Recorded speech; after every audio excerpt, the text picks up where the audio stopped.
Hello friends, welcome back to my channel the Indian soul. सबसे पहले मैं आप सबको थैंक यू कहना चाहती हूँ क्योंकि हमारे चैनल पे हो गए हैं 10K सब्सक्राइबर्स। ये सब आप सबके सपोर्ट और प्यार से पॉसिबल हो पाया है। मैंने वीडियोस बनाए और आपने देखे, सपोर्ट किए, लाइक किए। इसलिए चैनल पे 10K सब्सक्राइबर हो पाए हैं। उसके लिए मैं थैंक यू कहना चाहती हूँ। टाइटल से आपको पता चला होगा कि आज का वीडियो है हेयर केयर के ऊपर। मैंने कुछ दिनों पहले कम्युनिटी टैब पे आप सबसे पूछा था कि आपको नेक्स्ट वीडियो कौन सा देखना है और लगभग 70% वोट आए कि आपको हेयर केयर वीडियो देखना है। चलिए वीडियो स्टार्ट करते हैं।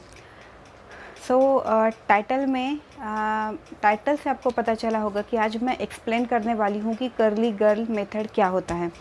अगर आपके हेयर्स कर्ली नहीं भी है तो भी ये वीडियो आप ज़रूर देख सकते हैं क्योंकि कर्ली गर्ल मेथड बेसिकली आपके हेयर्स को हेल्दी बनाने का मेथड है और एक दो स्टेप्स छोड़कर आप बाकी स्टेप्स फॉलो कर सकते हैं अगर आपके कर्ली हेयर्स नहीं भी है तो।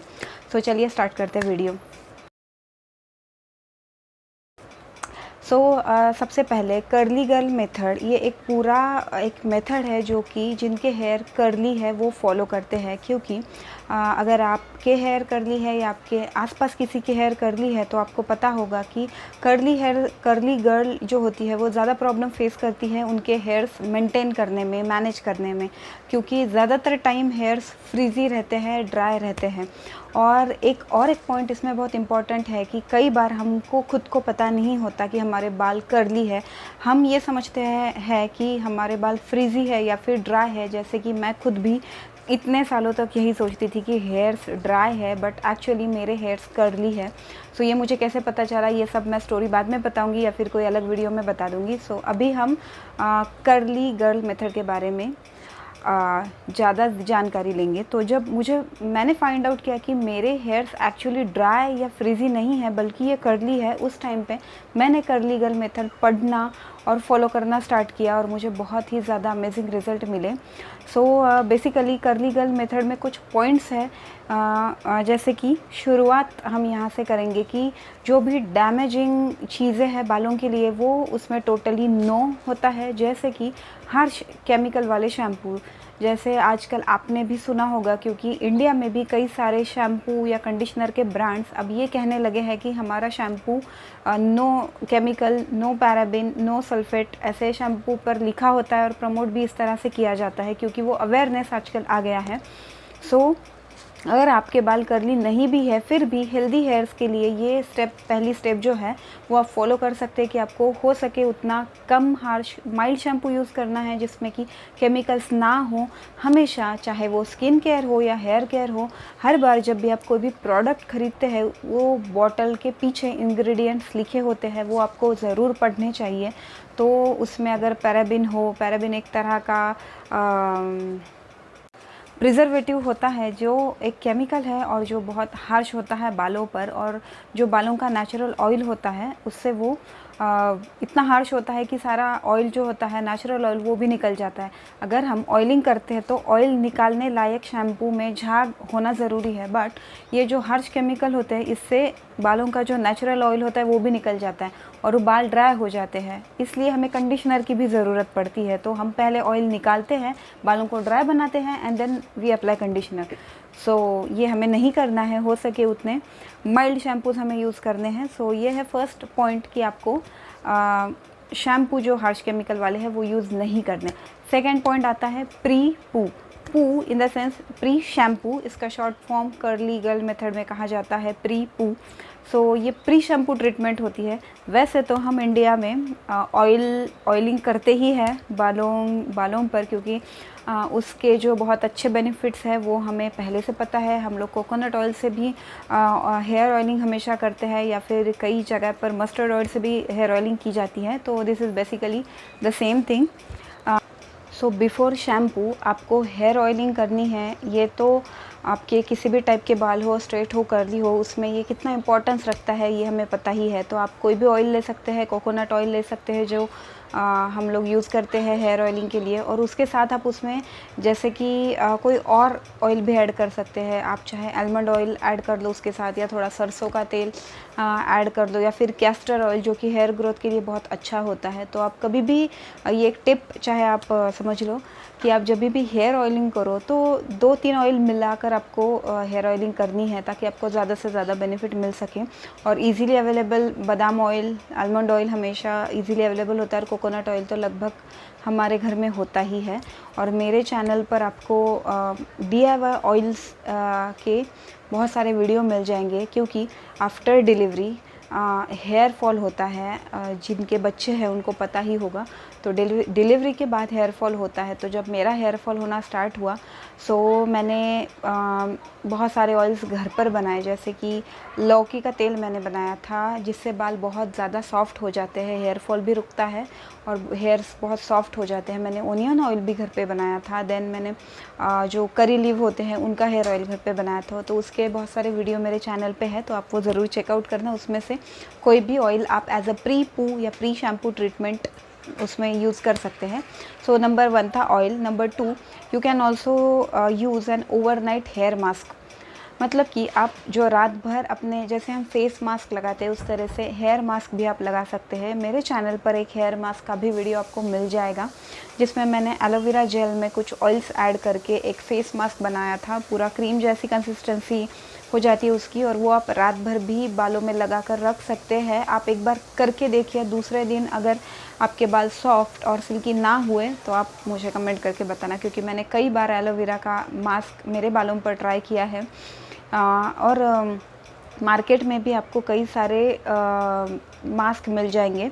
लेकिन अगर आपको प्री शैम्पू ट्रीटमेंट करनी है जो ओवरनाइट आप रख सकते हैं, तो उसमें आप होममेड मास्क यूज़ करिए, क्योंकि स्टोर ब्रॉड में हमें फिर भी पता नहीं होता कि उसमें कौन से केमिकल्स यूज़ किए हैं।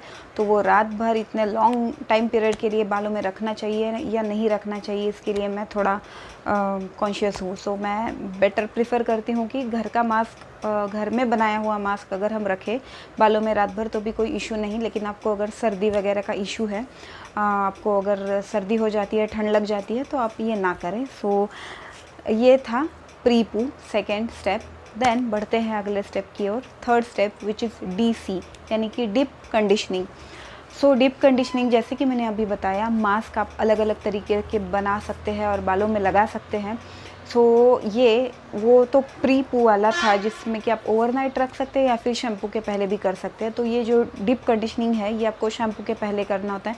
इसमें आप स्टोर ब्रॉड DC ले सकते हैं, कोई भी हेयर मास्क ले सकते हैं, लेकिन उसमें भी आपको देखना है कि उसमें कोई पैराबिन, सल्फेट या सिलिकॉन भी कर्ली गर्ल मेथड में अवॉइड किया जाता है, क्योंकि सिलिकॉन आपके बालों पर एक परत बना देता है, जो कि जनरली कंडीशनर्स में यूज़ होता है। इसीलिए कंडीशनर यूज़ करने के बाद बाल हमें सॉफ्ट लगते हैं, क्योंकि ऊपर से एक लेयर बन जाती है। फिर आप कुछ भी लगाएंगे ना, जैसे एलोवेरा लगाएंगे बालों पर, तो एक परत चढ़ी हुई है ऑलरेडी सिलिकॉन की, उसके ऊपर आप कुछ लगाएंगे तो वो अंदर जाएगा ही नहीं, वो ऊपर ही रहेगा, और उसके जो बेनिफिट्स हैं वो आपको मिलेंगे ही नहीं।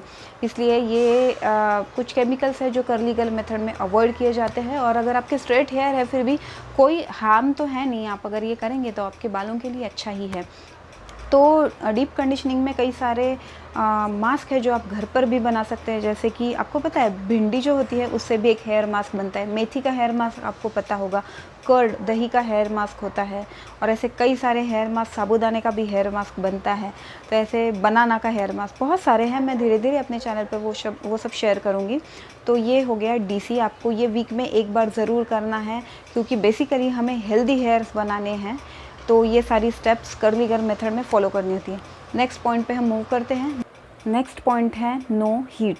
तो जैसे कई बार हम बालों को स्ट्रेट कर लेते हैं या फिर कर्ल कर लेते हैं, तो वो सारे जो डिवाइसेस होते हैं या टूल्स होते हैं वो इलेक्ट्रिक पे चलते हैं, और उसमें हीट से ही हम बालों को अलग शेप देते हैं, चाहे वो स्ट्रेटनिंग हो चाहे कर्ल हो। तो क्या होता है, जब भी हम हीट बालों पे यूज़ करते हैं तो हमारे बाल डैमेज होते हैं। चाहे हम हीट प्रोटेक्टेंट यूज़ करें ना करें, फिर भी कुछ हद तक तो बालों में डैमेज ज़रूर होता है। और ये डैमेज होने में तो कम टाइम में होता है, लेकिन ये रिकवरी इसकी बहुत ज़्यादा टाइम लेती है। और अगर आपके बाल कर्ली है तो वापस कर्ल होने में या उस पैटर्न में जाने में बालों को बहुत समय लगता है, क्योंकि वो डैमेज से रिपेयर होने में बहुत सारे दिन, बहुत समय लग जाता है। डिपेंड्स ऑन कि कितना डैमेज हुआ है। तो ये अगर आपके कर्ली हेयर नहीं भी है तो भी ये टिप आप फॉलो ज़रूर करिए कि कम से कम हीट टूल का यूज़ हमें करना चाहिए।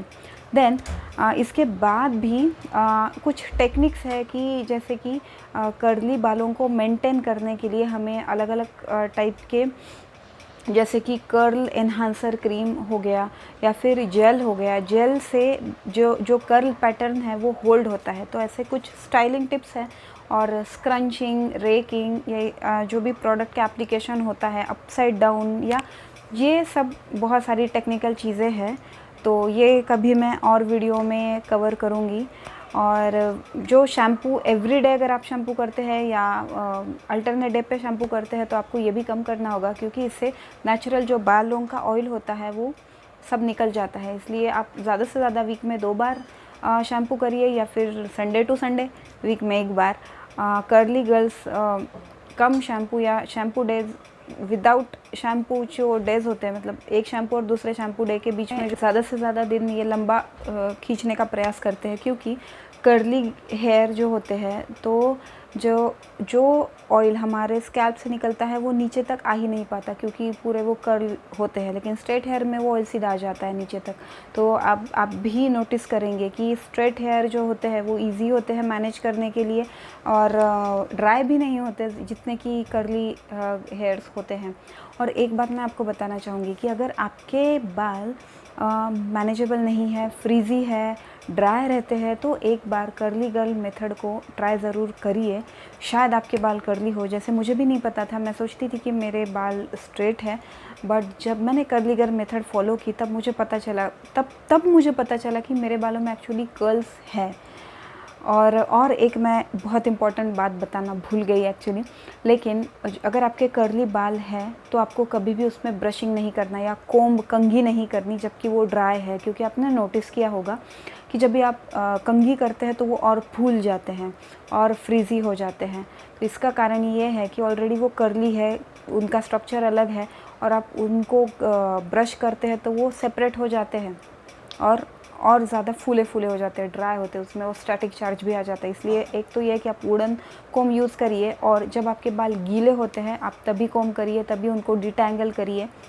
हो सकता है आप शावर में भी जब कंडीशनर अप्लाई करते हैं तभी कर्ली गर्ल्स शावर के टाइम पे भी डिटैंगल करती है, या फिर गीले में ही डिटैंगल करती है, क्योंकि वेट बाल होते हैं तब अगर आप डिटैंगल करते हैं तो उसमें फ्रीज़ नहीं आती या ड्राई नहीं वो होते। लेकिन अगर आप ड्राई बालों में कोम करते हैं तो वो फ्रीज़ी हो जाते हैं। तो ये एक बहुत इम्पोर्टेंट एक पॉइंट है। ओके, तो हाँ, मैं ये कह रही थी कि अगर आपके बाल ड्राई है और फ्रीज़ी हमेशा फूले से रहते हैं तो आप एक बार कर्ली गर्ल मेथड को ट्राई करिए। 1 से 2 वॉश डे, मतलब अगर आप वीक में 2 बार हेयर वॉश करती है तो कम से कम 1-2 वॉश डे तक आप कर्ली गर्ल मेथड फॉलो करके देखिए। और आपको, मतलब मेरे साथ तो यही हुआ था। मैं सोचती थी कि मेरे बाल स्ट्रेट हैं, लेकिन जब मैंने ट्राई किया तो 1-2 वॉश डे में ही मेरे सारे बाल कर्ल होने स्टार्ट हो गए थे। अभी तो हालांकि थोड़े ख़राब हो गए, अभी इतना केयर मैं कर नहीं पाती, बट अभी मुझे करनी है तो मैंने सोचा साथ में वीडियो बनाऊं। और हाँ, अगर आपको कर्ली गर्ल मेथड स्टार्ट करनी है तो रुकिए, क्योंकि अभी ये वीडियो बहुत लंबा हो जाएगा, इसलिए मैं इसको 2-3 पार्ट्स में डिवाइड करूँगी, शायद 2 पार्ट, एक और पार्ट बनाऊँगी। सो मैं अलग वीडियो में बताऊंगी कि अगर आपको कर्ली गर्ल मेथड स्टार्ट करनी है और अगर आपके स्ट्रेट हेयर्स भी है तो भी आप स्टार्ट कर सकते हैं। जो बस 2-3 स्टेप मैं जो बताऊंगी वो आप अवॉइड करिए अगर आपके स्ट्रेट हेयर है, और अगर कर्ली है तो आपको सारे स्टेप्स फॉलो करने हैं। तो किस तरह से आप स्टार्ट कर सकते हैं, कौन से प्रोडक्ट आप यूज़ कर सकते हैं, क्या ये महंगे हैं, सस्ते हैं, कैसे है, कहाँ अवेलेबल है, ये सारी डिटेल इन्फॉर्मेशन मैं आपको अगले वीडियोज़ में दूँगी। तो अगर ये वीडियो आपको पसंद आया है तो वीडियो को लाइक करिए और मुझे कमेंट करके ज़रूर बताइए कि आपको और क्या आपको कर्ली गर्ल मेथड के बारे में और क्या जानना है। अगर आपके कुछ क्वेश्चन हैं तो वो भी ज़रूर बताइए। और मैंने रिसेंटली हेयर कट किया था, मैंने लगभग इतने ही बाल मैंने रखे थे। मैं फ़ोटोज़ भी ऐड करूँगी, तो ये वीडियो मैं आगे लाऊँगी। तो अभी जनवरी, सभी अप्रैल चल रहा है, तो जनवरी से अप्रैल में मेरी इतनी ग्रोथ हुई है बालों की। तो हेयर ग्रोथ पे भी मैंने कुछ टिप्स फॉलो किए थे, तो हेयर ग्रोथ पे भी वीडियो आएगा। अगर आपने मेरे पुराने वीडियो देखे होंगे तो मेरे लंबे बाल थे, जो कि मतलब मैं अगर कुछ शूट कर रही हूँ तो उसमें ऐसे लंबे इससे बाहर जाते थे, स्क्रीन से बाहर। तो इतने लंबे बाल थे। मैंने जनवरी में हेयर कट किया था, लेकिन अभी फिर से, क्योंकि मुझे लंबे बाल ही पसंद है, तो मैंने लंबे बाल अभी मैं फिर से कर रही हूँ। तो जनवरी से लेकर अप्रैल तक मैंने यहाँ शोल्डर तक ही किए थे। तो इतनी ग्रोथ, ये अच्छी ग्रोथ है। तो ये मैंने कैसे की, मैंने कुछ थोड़े 2-3 चेंजेस किए हैं रूटीन में, और कुछ टिप्स मैंने खुद फॉलो की, फ़र्स्ट टाइम ही की, और जो मैं सोचती हूँ कि वर्क की है। तो वो सारे टिप्स आगे वीडियो आने वाले हैं। एनीवे, ये वीडियो बहुत ज़्यादा लंबा हो जाएगा, इसलिए अभी मैं करती हूँ आपको बाय। सो मिलते हैं नेक्स्ट वीडियो में। Thanks for watching my video. Channel को सब्सक्राइब करना ना भूलना। मिलते हैं नेक्स्ट वीडियो में। बाय।